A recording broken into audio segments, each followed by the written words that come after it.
I've been asked to chair this debate between Tony and Colin, and so that the debate is the House believes that patients with hypothyroidism should be offered treatment with liothyronine and levothyroxine if they don't respond to levothyroxine. And I've just been asked to introduce the topic, and we obviously discussed this to some extent with Graham Williams's brilliant talk at lunchtime. And I think one of the problems we're facing now is that it's very rarely, as William Maud described, this progression towards thyroid failure, that we're seeing gross mixed edema now. The overwhelming number of patients we're seeing in our practice are what we call with mild thyroid failure or subclinical disease. And there is some history, as we know, that it was roughly just over 120 years ago that Cocker first described this clinical picture of cretinism that was seen after a total thyroidectomy, and that Victor Horsley in 1885 described the arrest of the thyroid gland and so some process that was destroying it, so implying in that very early stage autoimmune thyroiditis. And then we heard about George Murray with his treatment of the first patient with thyroxine with thyroid extract, and he produced this monograph, and the BTA is holding a day next May to celebrate the 125th anniversary of that monograph in Newcastle to commemorate that. And this was the first patient that he treated, and we heard how many sheep that were required to treat this lady, and survived over 30 years. And of course that then brought a whole sort of host of other therapies, and Brown-Séquard particularly was big on this, and indeed one of the Sherlock Holmes stories, if you've ever read, included a male who became over ambitious with high-dose testosterone therapy as one of his cases. And indeed the thyroid sort of literature thereafter was full of controversy, and we're going to obviously discuss the current one tonight in terms of the progression, the identification of thyroxine, its use, the identification of liothyronine, and we celebrate Pitt Rivers with her lecture tomorrow morning. And we're now flooded with guidelines of how to manage thyroid failure, and these are the sequence of guidelines over the years. And I just want to make a bit of an advert for the British Thyroid Association guidelines that's just going to be coming out. It's already online, but soon to be published in Clinical Endocrinology, telling us how to manage patients with thyroid failure. I thought I'd also just warn that we're not going to talk about desiccated thyroid, because we've heard from these very eminent endocrinologists in the late 70s, Hoffenberg, London, Hall, even Professor Besser, talking about the dangers of desiccated thyroid extract, and then we heard from Graham today as how that's now completely unregulated. So we are going to be talking about, I think and hope, levothyroxine and liothyronine. But despite how easy it all is, and you could argue that thyroid hormone replacement should be the safest and the simplest way to replace thyroid hormone, we are faced with the thyroid madness or the thyroid obsession, and this particular difficulty that we have with a patient group. And just if you want to know where you are defined in here, this is all what you're saying to all your patients all the time, apparently. Certainly as I'm being told that we're basically not listening. So we do have this particular difficult patient group. So in the best sort of, we've decided to do the sort of FIFA committee rule. I've got the envelopes from both for and against, and I now know who's going to win the vote. But we've got this. I won't tell you which one's Donald and which one's Daisy. This is at the ITC, where the two protagonists had their first battle. And we're going to hear from both of them now, talking for the motion and against the motion. Before we start, I'm going to have a show of hands in the darkness and try and guess how many are for and against before we start. So who's for the motion before we start? So I'm going to go for about 25%. Do you think it's as many as that? Yeah. Are you both agreed, you two? 20. Against the motion? So, well, maybe 80%. Anyone undecided? No, everyone's about 3 people.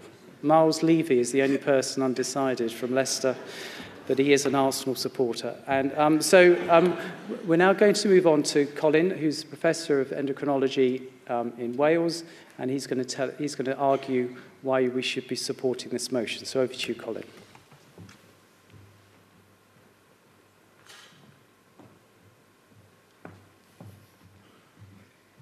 Thank you, Mark. Well, it's late, and we've got to stir you up, so you're all a bunch of chickens. And I think a lot of the time we stay away from this kind of topic because it is hard. And there's no doubt, I do a clinic twice a month now of people with difficult to replace thyroid hormone, and I'm exhausted at the end of it. But that doesn't mean you shouldn't do something that's important. So let's just look at the evidence in one direction. So there's certain things which are very clear, and it's very clear, and I'm sure Tony will say incontrovertible, that patients on thyroxine have impaired psychological well-being. It doesn't mean that thyroxine causes it, but that's quite well established. So we did one of the earlier studies showing that there's about a 6% absolute excess. It's important to see that about 25% of controls were psychological patients, if you like, and about 32% of patients on thyroxine. And then it was replicated in a community study, an unbiased community study in Norway, and you can't get more unbiased than that, really. And they showed exactly the same result, actually, that a relative increase of about 20 to 25% of cases in patients on thyroxine versus those not on thyroxine, unselected across the community. So there is a problem out there. So why is there excess psychological morbidity on T4? Well, you could look at it either there's a concept of self-selection, of coincident psychological morbidity. I think you probably don't understand that, but I'll describe that to you in a minute. Or there may be a section of the population with an unmet biological need. And that's what you have to decide today. Are you going to walk away from a potential section of the population with an unmet biological need saying, I don't know, I can't deal with it? So let's look at the first option. Here we go. So this idea, and I'm sure there is a lot of patients in this situation, of where there was actually patients who went to have their thyroid function test done because they didn't feel well, got their TSH checked. Not sure if I can point this out here. Maybe, not sure if it works. But then they were found to have a mild raise in their TSH. They went on to thyroxine. They didn't get better because it wasn't the problem in the first place, and now they're dissatisfied patients on thyroxine. And I think there's no doubt there's a very large number of people in this position, but it doesn't mean that everybody is in this position. So why might there be an unmet biological need? So a couple of important things that you need to be absolutely clear about. When you put somebody onto thyroxine, their T3 level falls. So here's some of the data around that, particularly in subclinical hypothyroidism, where the lower levels of thyroid hormone, as we heard a little bit from Graham Williams earlier on today, results in an increase in activity of the D2 enzymes and the D1 enzyme, but the D2 enzyme predominantly, resulting in a greater synthesis of T3. So here you see individuals here before treatment, and it's quite an old slide now. You see the free T4 after treatment goes up to 17, but the total T3 as it was measured here goes down. And here's the controls before that. So what you're doing is not a straight substitution. You're giving more T4, but you're also reducing their T3 level. And that may have an effect on individuals. So notice at the bottom that T3 is very well preserved in our circulation. So you know that in hypothyroidism, T3 doesn't really fall, does it? It's a very bad test of hypothyroidism because, again, the body seems to maintain T3, and that would imply that it's got a physiological function, and reducing it in this way may not necessarily be a good thing. And this just says the same thing about patients who've got a total thyroidectomy. If you replace those individuals, you end up with a higher T4 and a lower T3. So we know that this is not physiological replacement. And so I want to put the argument that T3 is there for a reason. It's not there for no reason at all.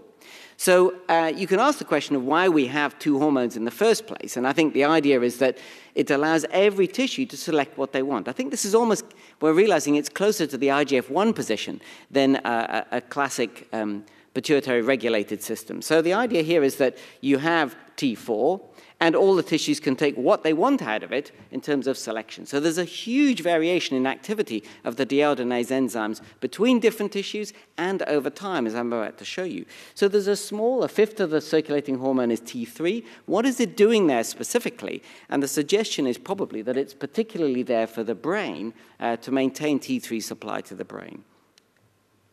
So just to show you some of this here, some of the recent data around this, this is diurnal variation in D2 deiodinases. What you probably can't see from the back is the variation in these scales here.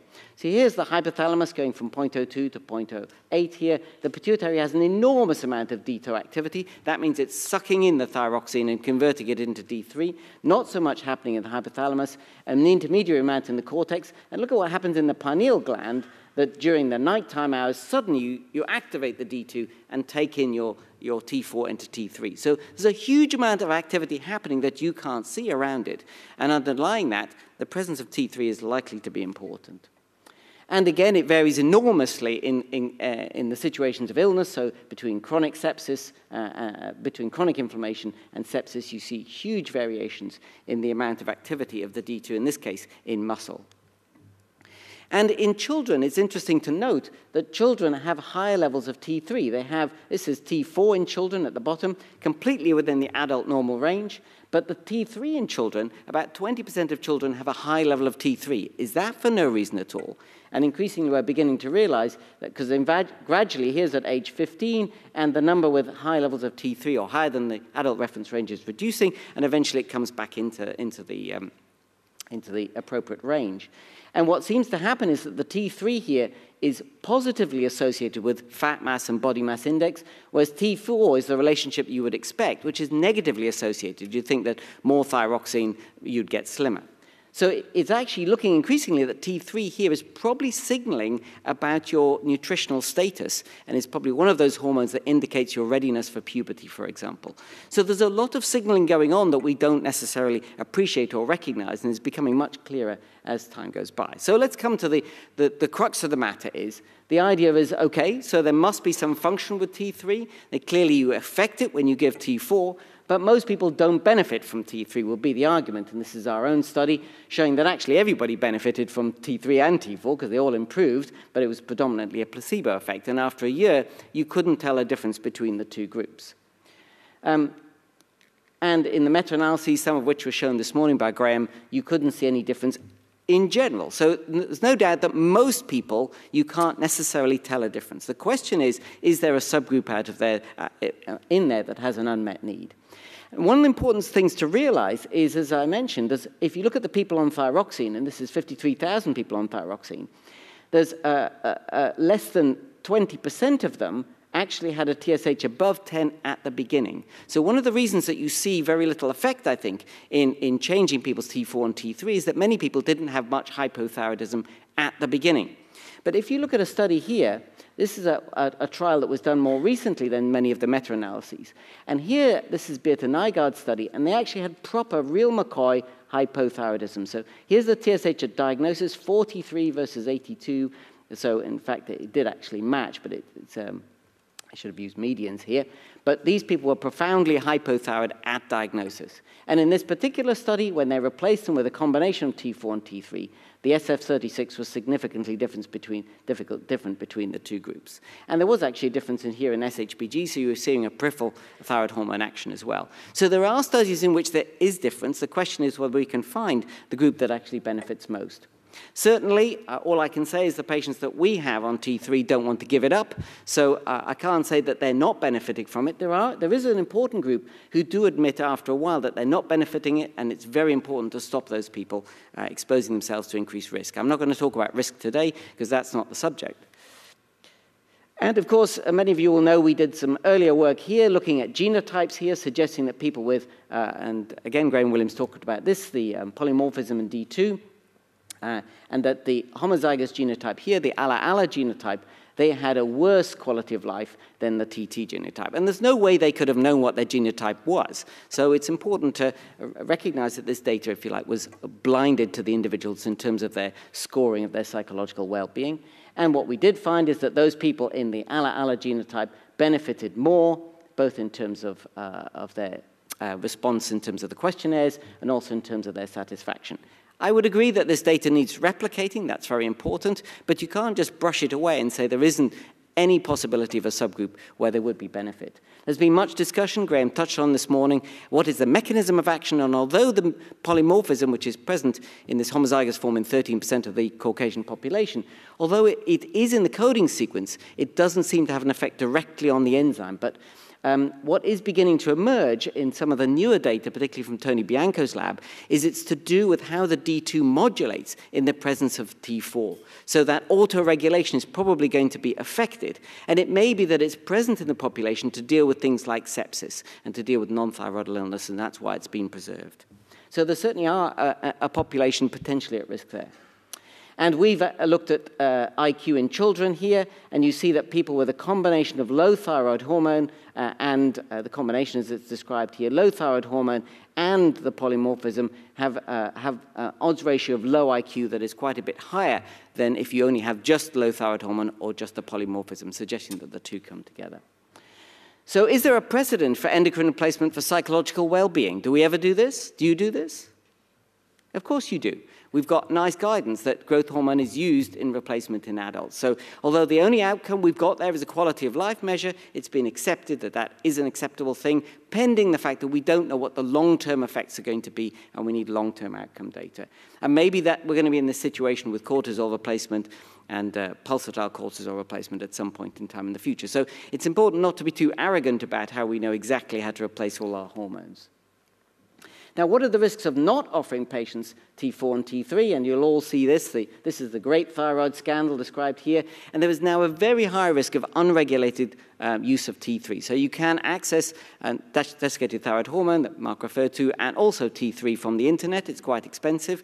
But a lot of people are taking quite a lot of it. So if we don't get involved, they will be taking it like anabolic steroids off outside of our control. And that, I certainly feel, is a very dangerous activity. So, in summary, T3 levels are subphysiological when you're on T4. Circulating T3 seems to be physiologically preserved for a reason, so it's not there for no reason. A subsection of patients appear to benefit, and genetic polymorphisms may underlie some of this T3 dependence. The problem is we don't yet have a robust biomarker to distinguish biological need from coincident psychopathology and placebo effect. But if we don't offer it, its use will be unregulated with increased risks. In particular, I just want to emphasize that we shouldn't, and therefore, if there's a small subgroup, we shouldn't throw the baby out with the bathwater, confidently saying that we doctors know exactly that the risk is too high, so none of you are going to receive anything at all. What it needs to be done is very carefully controlled, very carefully monitored in the way that only you know, only endocrinologists know. Thank you.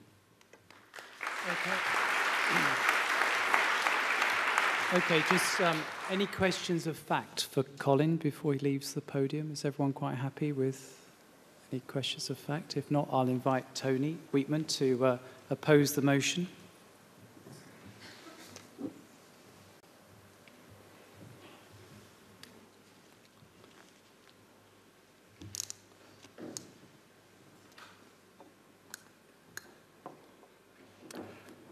So thanks very much. I really don't need to say anything because Graham Williams said everything I need to say at lunchtime. And if you listen to his superb lecture, you'll both hear echoes what I'm going to say, and also a very convincing case why we should oppose this motion. We as endocrinologists have to act on the best advice that we can give to mostly general practitioners who are prescribing usually for this very large group of patients. And we've got to be very clear what advice we offer our colleagues in primary care. And I was always brought up to believe that common things are common. And I really like this slide, which is a slide, I'm sure you're aware of it. It comes from a paper, Zalewski, 1997, an old paper. But they evolved a thyroid symptom score that was designed to try and identify who had hypothyroidism and who didn't. They then tested this on cohorts of patients. And you'll see in the middle bars that even if you've got really overt hypothyroidism, many patients feel pretty okay. The gray is sort of mildly hypothyroid symptoms, and the white are bars where people are feeling pretty spiffy, like you and me. But you'll see the most important thing is if you look out at the controls, these are euthyroid people, and another group of controls, 40% did not feel spiffy. They felt pretty not very good. And this is the sort of thing that we see all the time. And it's exactly what Colin alluded to. If you go and complain to your general practitioner, as I'll come to in a minute, of feeling a little bit off color, you're likely to get a TSH, and you're likely instead to be in this group of people who have a few vague, ill-thought-out symptoms. So I think this is what really we're dealing with. We're dealing with the sense that people have dissatisfaction when they're on thyroid hormone, and this is a very difficult problem to confront. Firstly, we've got Bergson's bias. Bergsonian bias is where you are selecting a group of patients to do studies, the elegant studies that Colin has referred to, but they're already pre-selected. So you're looking at a pre-selected group of people who've got innate dissatisfaction. And we know from Colin's own data that GPs do thyroid function tests on patients who have roughly 3 times the level of psychological distress as in the rest of the population, even though the hypothyroidism rate in those two groups is the same. So this shows you that we're much more likely to turn up dissatisfied patients who've got a slightly high TSH and end up treating them, but that's not the cause. Another bias that we've got is the patient's self-awareness and selection. Our chair alluded to the difficulty we've got with access to the internet now and having to contend with people who think that we're mad and that we're not treating them in the right way. So when patients are entered into trials, they've got this sense of being selected and trying to participate, and maybe they're going to behave in a particular way. And even if they haven't got that, we then come to another potential source of bias, the Hawthorne effect, which, as you know, is where if you observe a group of patients, then they start to behave in a way, even though they may not have a prior bias, they start to behave in a particular way because they know they're in a study and they start to understand what that study means. And this is all part of an even bigger thing that I think is really the difficulty that we're contending with. This thing called healthism that's well described by Simon Wesley, our current president of the Royal College of Psychiatrists. And he's characterized healthism as high health awareness and expectations, information seeking, distrust of doctors and scientists, healthy and often alternative lifestyle choices, and a tendency to explain illness in terms of malevolent science. Mad doctors like us, in other words. And I think we've got to fight very hard against healthism. This is a phenomenon that's affecting all branches of medicine. We aren't the only ones. And unless we are very, very clear about our science and very clear about the limits of our knowledge as well, then we'll end up fueling the fires here and ending up with some of the consequences I'll come to in a moment. So let's think a little more about this dissatisfaction that people have. They may be dissatisfied because they've self-selected by going to their GP and having a TSH, but it may be that it's their underlying autoimmunity that's making them dissatisfied, and it's got nothing to do with T3 or T4. And we showed ages ago in a study with Victor Pop in the Netherlands that if you look at a group of menopausal women who had depression, and this was carefully calibrated, depression was associated with the level of their TPO antibodies and not with their TSH level. Then a beautiful studies from Penny Ott looking at over 400 euthyroid patients having surgery for benign thyroid disease, and in them, after their surgery, fatigue, low quality of life, and other symptoms significantly were associated with positive TPO antibodies and not with their TSH. There have been 2 further studies as well. So instead of just going along and saying, well, we need some very complicated animal experiments that might help us to justify giving T3 to our humans, we might say, no, let's stand back. Could it be that thyroid autoimmunity is the explanation here? It's at least as plausible as the T3 hypothesis. But then let's come to this idea that it is T3. And you're aware of this. This is a very well-known slide of the meta-analysis, one of several meta-analyses, showing that the quality of life is bang on the line, and a meta-analysis shows that there's no benefit from T3, and the conclusion was T4 monotherapy is what you need, and actually you don't need any more studies either, was one of the other conclusions. So why are we still arguing? Well, there are some caveats with these trials that Colin's touched on. First of all, the etiology is heterogeneous, so it could be that we're dealing with different entities here. But if you look at a detailed sub-analysis Those patients who had no thyroid at all, there was no difference from giving them T3 plus T4 from the group that still had partial thyroid function. So I think that argues against this total thyroidectomy, you'll need T3 argument. Different disease duration and outcomes measured. Well, Colin touched on that. A possible carryover effect, though. This is the most crucial thing. The T4 to T3 dose varied from 20:1 to 1:1, and as we know from Graham's talk this morning, the ideal ratio is 13 or 14:1. And that works out to be 100 micrograms of T4 and 6 micrograms of T3 per day in the patient who needs that sort of dose equivalent. Now, how can you possibly get a patient to take a third of a current T3 tablet? I don't know. And certainly there are very few trials that have used this proper combination of T4 to T3. Those that have used much higher levels of T3 have overdosed their patients. And the overtreatment effects have not been thoroughly explored. And then again, Hawthorne effect and blinding comes into some of these studies. The second reason we're still arguing is that people have ignored the physiology. And this is a beautiful study from Richard Ross in Sheffield that I helped with. And you look and you see the well-known TSH circadian rhythm, no circadian rhythm for T4, but you see a nice circadian rhythm for T3 mimicking the T4 level. And what you'll see is that the T3 levels peak when we're asleep, and they start to fall thereafter. So if we really wanted to give physiological T3, we'd have to give it in a fashion that replaces the circadian rhythm and that would avoid peaks and troughs. And we just don't have such a preparation. And then genetic factors. Well, Colin's touched on this, and you heard about it again this morning, so I won't go through this.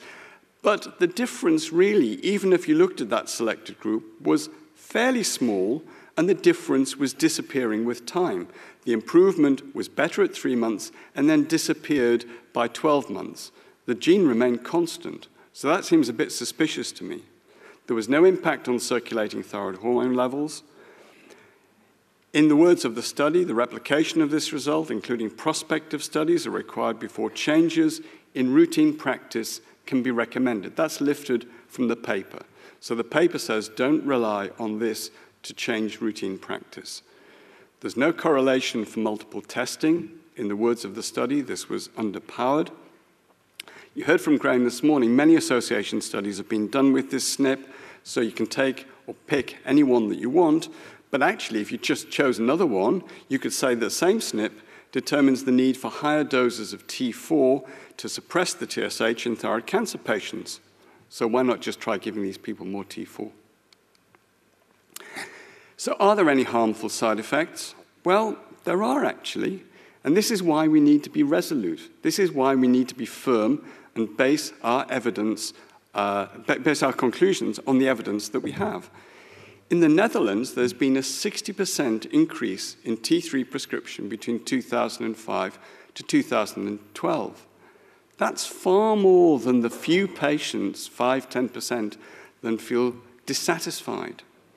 And in a paper that's just come out in the European Thyroid Journal, in Denmark, there's been a 4-fold increase in reimbursement for combination therapy between 2013 and 2014. A questionnaire showed that 44% of those prescriptions were being given by general practitioners. 28% of the patients adjust their T3 dose based on their symptoms, and 14% had a totally suppressed TSH. This is the outcome if you persist in saying, well, it may be all right, trust me, I'm an endocrinologist, give a bit of T3. This gets out into general practice, and before you know it, you've got an epidemic of subclinical hypothyroidism. So, reasons you should vote no. Current T3 is not physiological, and dissatisfaction with T4 has many explanations. At best, there's no convincing evidence for or against a benefit of combination treatment, and I was always brought up, as I think Graham made the point as well, first do no harm. So we don't know that there's any benefit, but we don't know the long-term consequences. Don't give it. When hypothyroid patients feel unwell with a normal TSH, exclude other causes and give them empowering explanations. Spend time with them in a proper consultation. It is tiring, as Colin said, but don't reject them and don't collude with them by giving them T3. Thank you.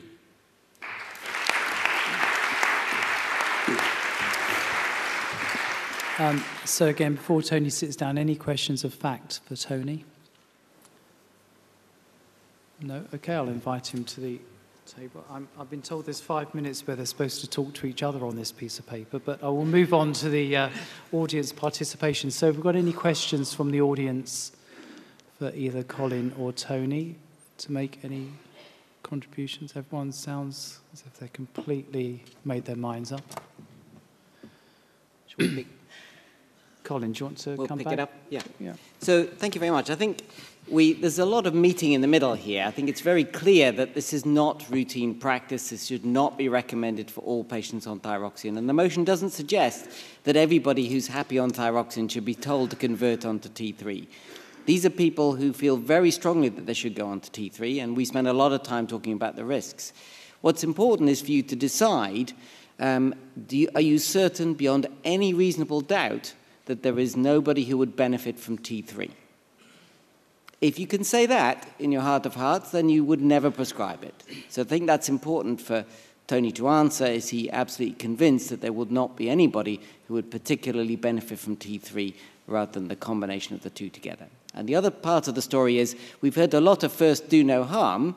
Well, you can do no harm by staying at home all day and not going to work as a doctor. You're not going to do any harm, but you're neglecting. You're neglecting your patients. So you can do harm by neglect as well. Tony, how would you like to respond to that? It does like, I will just, I think I should buy, I feel in support of Colin. I do remember phoning Tony up once when I was discussing the ETA guidelines on this issue. I said, Tony, have you ever prescribed T3? He did say, well, someone was trying to kill themselves on a ledge on a building in Sheffield, and he did give them T3 at that point. So, Tony, do you want to admit you did actually prescribe T3 on one occasion? Yeah, I think Colin's been very Jesuitical in his interpretation of the motion. The way I've interpreted the motion is that if patients feel dissatisfied with T4, give them T3. And I think that's wrong. The first thing you should do is to sit down and see if there's another cause. The second thing you should do is to give them a proper consultation and try and understand their concerns, because in many cases, they've heard this from a friend of a friend, they've seen something on the internet, and in many cases, you can persuade them that T4 treatment is optimal. You can give them a homeopathic increase in their T4 dose, and that often has a benefit, whether it's placebo or whether it's truly lowering the TSH to the lower half of the reference range. I don't know. But you can do many things before you start to contemplate T3. Of course, there are patients who come to me who are already on T3 and won't come off it. But what I'm then going to do is I'm going to have to monitor them, because that's the ETA guidelines, as an expert endocrinologist. And I think that's something that we have to do. If every patient who felt dissatisfied on T4 was put on T3, which is what the motion says, our clinics would be overloaded, the NHS would be swamped, and we would see some of the consequences that I've shown you on my penultimate slide. So I've taken a broader interpretation of the motion, and that is that I think that we should not give T3 as a reflex when people feel dissatisfied on T4. Okay, Bill, Fraser, George. Yeah, Tony, you showed us the circadian rhythm of T3 and T4 and TSH. I wasn't quite sure what you were arguing for. Are you arguing that that would be the ideal? Because Margaret Browning and Roland Jung and myself and several others published that when you give T4, of course, that circadian rhythm is completely ablated. The T4 ingestion, it gives you a completely different free T4 and total T4 profile, a different TSH profile, a different liver enzyme function, a different T3. So can we just clarify, are you for a circadian rhythm, in which case there would be a benefit in finding a T3 dose along with a T4 dose given at appropriate times to emulate that, or are you against it? Do you think it actually has any importance whatsoever? So my point was that we're arguing about things that we haven't really got a proper pharmacological preparation for. So as soon as someone invents a chronocort for the thyroid, that is a slow delivery T3 system that gives 6 micrograms at the right time in the early part of the evening, I'd be the first up to try that to see if it makes any benefit. That would be sensible. But to give a 20 microgram sized tablet of T3 to somebody, or a half tablet twice a day through the day, makes little physiological sense. That's the point. So the argument isn't that you wouldn't give T3 and T4, just that we cannot give it currently in an appropriate way. And the way that we can give it has the potential to cause the effects that I've shown you, which is suppression of the TSH in a large proportion of patients. So the argument is, let's give it, but give it in an appropriate way. Let's find a better pharmacological process in order to give these hormones in a more appropriate way. Well, if I can just come back on that, just to be absolutely clear. Yes, if there was such a preparation, you would want to trial it, and then, after clinical trials, it might prove this argument once and for all. But we don't have such a preparation at the present time, and therefore, why give something which we know causes peaks and troughs and suppression of TSH in a large proportion of patients? Yeah, and I would agree with you, and Thorns and Carr did a very interesting study many years ago, where they allowed the patients who were hypothyroid to treat themselves to the point that they felt they were happiest with.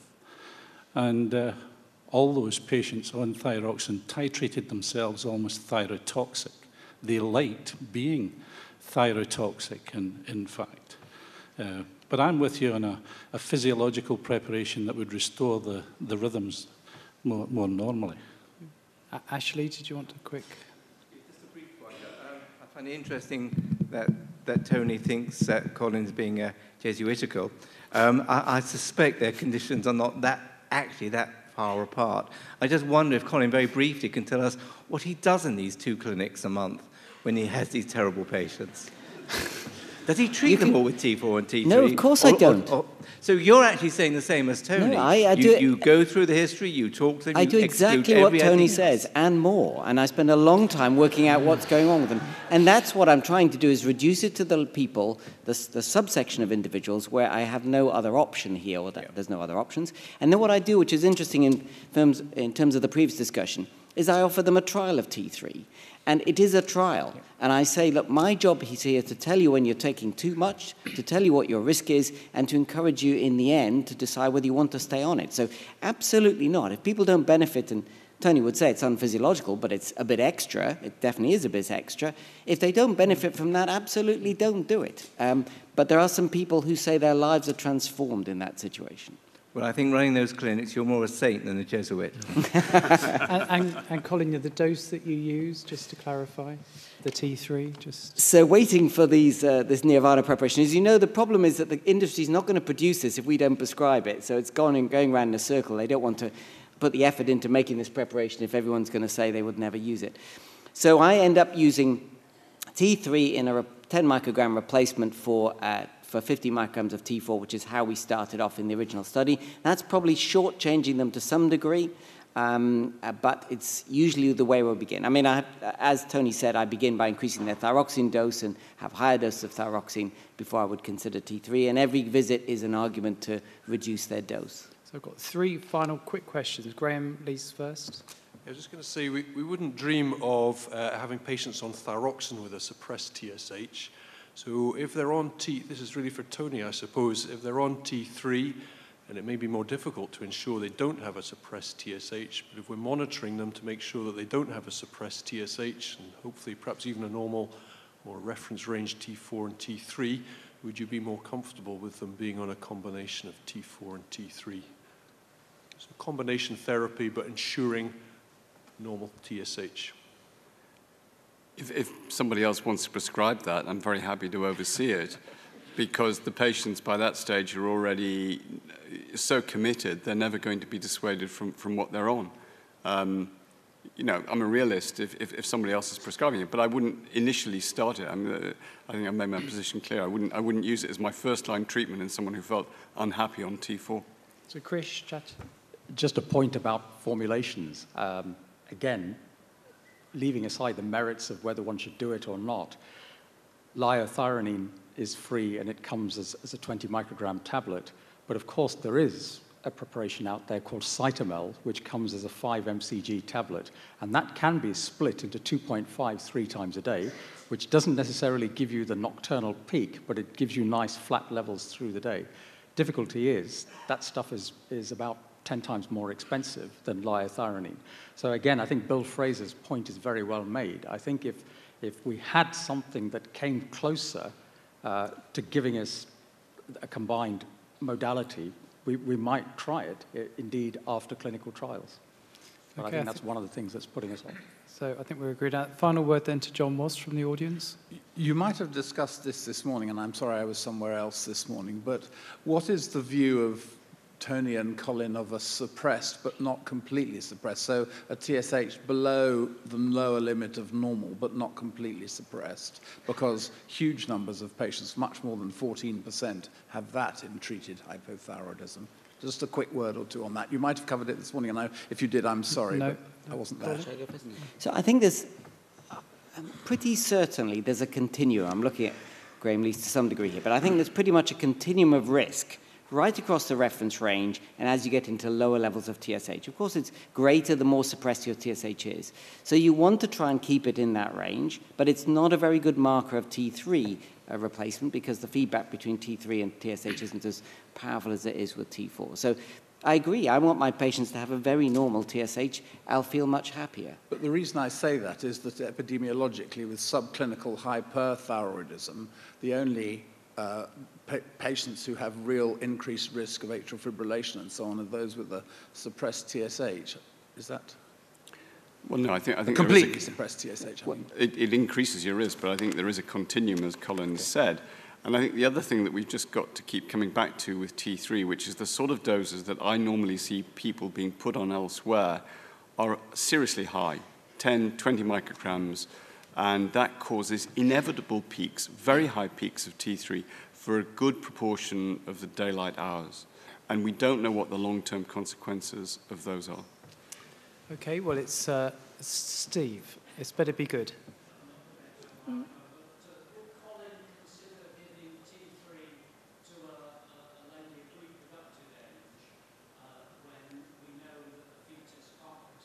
So just a question about pregnancy, Colin, and T3? No. Okay, that's I explained to them they have to switch off their T3 for pregnancy. So in true FIFAS tradition, the vote is already set anyway, so has anyone changed their mind to keep it quick? No. So I'd just like to thank everyone for coming, I think that was a biased and we'll call that a score draw. Thank you very much.